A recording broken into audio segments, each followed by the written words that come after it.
Assalamualaikum warahmatullahi wabarakatuh. Perkenalkan, nama saya Smiranda dari Politeknik Makassar, jurusan Farmasi. Baiklah, saya akan memaparkan sedikit materi tentang kromatografi lapis tipis. Kromatografi didasarkan atas perbedaan distribusi dari komponen-komponen campuran tersebut di antara dua fase, yaitu fase diam, padat atau cair, dan fase gerak, cair atau gas. Sedangkan kromatografi lapis tipis itu sendiri adalah salah satu metode isolasi yang terjadi berdasarkan perbedaan daya serap dan daya partisi serta kelaratan dari komponen-komponen kimia yang akan bergerak mengikuti kepelaran elemen. Penggunaan KLT yang pertama untuk menentuan jumlah komponen dalam campuran. Yang kedua untuk menentukan identitas antara dua campuran. Yang ketiga, untuk memonitor perkembangan reaksi. Yang keempat, untuk penentuan keefektifan pemurnian. Sedangkan yang kelima, untuk menentukan pelarut yang sesuai untuk pemisahan kolom. Yang terakhir, untuk memantau kemajuan kromatografi kolom.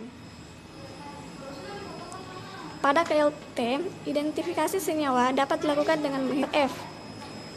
RF dipengaruhi oleh struktur kimia dari senyawa yang sedang dipisahkan, sifat penyerap dan derajat aktivitasnya, tebal dan kerataan dari lapisan penyerap, pelarut, dan derajat kemurniannya, fase bergerak. Yang kelima, derajat kejenuhan dalam uap, teknik percobaan, jumlah cuplikan yang digunakan, suhu, dan kesetimbangan. Identifikasi senyawa-senyawa.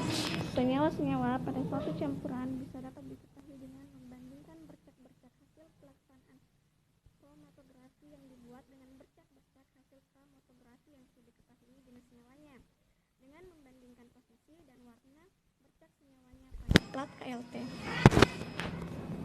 Selanjutnya, cara kerja kromatografi lapis tipis.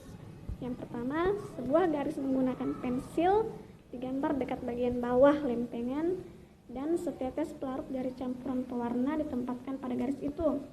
Yang kedua, ketika percak dari campuran itu mengering, lempengan ditempatkan dalam sebuah gelas kimia bertutup berisi pelarut dalam jumlah yang tidak terlalu banyak.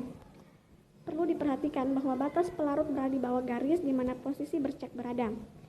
Dan yang ketiga, penutup gelas kimia untuk meyakinkan bahwa kondisi dalam gelas kimia terjenuhkan oleh uap dari pelarut. Selanjutnya, prinsip kerja kromatografi lapis tipis. Yang pertama, KLT menggunakan sebuah lapis tipis silika atau alumina yang seragam pada sebuah lempeng gelas atau logam atau plastik yang keras.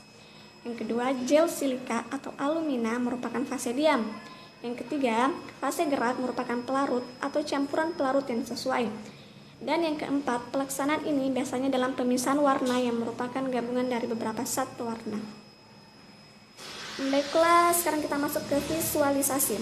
Tahapan ini sangat penting karena diperlukan suatu keterampilan dalam memilih metode yang tepat karena harus disesuaikan dengan jenis sampel yang sedang diuji.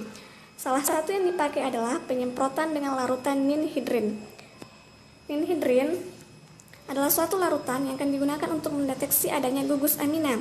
Apabila pada sampel terdapat gugus amina, maka ninhidrin akan bereaksi menjadi berwarna ungu. Biasanya, padatan ninhidrin ini dilarutkan dalam larutan butanol. Ini adalah gambar kromatografi lapis tipis dengan original size 1024x368. Baiklah, kita masuk ke teknik standar pemisahan KLT. Yang pertama, lapisan tipis adsorben dibuat pada permukaan plat kaca atau plat kain. Yang kedua, tebal lapisan adsorben tergantung penggunaan, biasanya 250 mikron.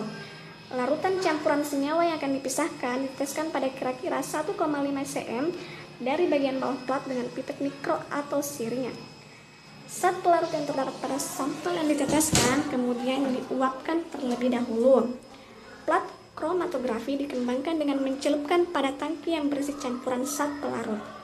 Tinggi permukaan zat pelarut dalam tangki harus lebih rendah dari letak tetesan sampel pada plat kromatografi.